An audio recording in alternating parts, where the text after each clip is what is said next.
అందరికీ నమస్తే. నేను మీ Keerthi. Welcome to Keerthi diary. ఈరోజు నేను గూడూరులో ఉన్నానండి. గూడూరులో ఆఫీస్ మీటింగ్కి వచ్చాను.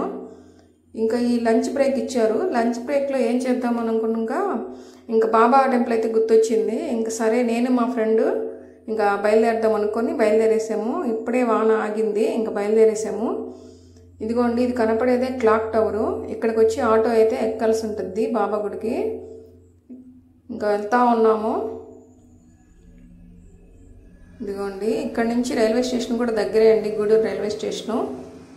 ఇదిగోండి, ఆటో అయితే ఎక్కేసాము, వెళ్తా ఉన్నాము. ఆటోలో ఒక 20 రూపాయల దాకా తీసుకుంటారు బాబా గుడికి క్లాక్ టవర్ నుంచి. ఇదిగోండి, ఇదంతా మార్కెట్. ఇది ఏదైతే bus stand, Gudur bus stand area. ఇది రిలయన్స్ స్మార్ట్ బజార్ అండి. ఇది దాటంగానే మనకు బాబా టెంపుల్ అయితే వచ్చేస్తుంది. ఇది వచ్చేసింది. ఇంకా ఆటో అయితే దిగిపోయాము. ఇదిగోండి, ఇది బాబా గుడి దుని. ఇది బాబా గుడి మెయిన్ గోపురము. దుని అయితే 3 ప్రదక్షిణలు అయితే చుట్టేశాను.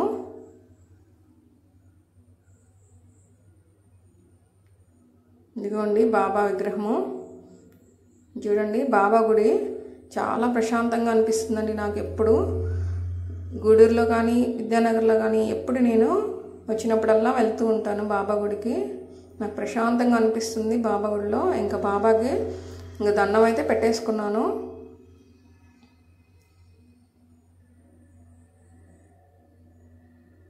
చూడండి బాబా విగ్రహం.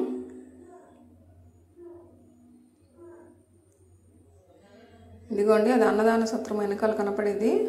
వర్షం అయితే మళ్ళీ స్టార్ట్ అయిపోయింది. ఇవన్నీ మీకు చూపిద్దాం అనుకున్నాను, బట్ వాన వల్ల కుదరలేదు. ఈసారి వచ్చినప్పుడు ఖచ్చితంగా చూపిస్తాను ఇవన్నీ. ఇంకా అన్నదాన సత్రంలో అన్నదానం అయితే ఇదిగోండి స్టార్ట్ అయిపోయింది. ఇదిగోండి, ఇక్కడ అన్నదాన సత్రంలో కూడా బాబా విగ్రహం ఉంది. ఇంకా బాబాకి దండం పెట్టుకొని ఇంకా టైం అవుతుందని బయలుదేరేసాను.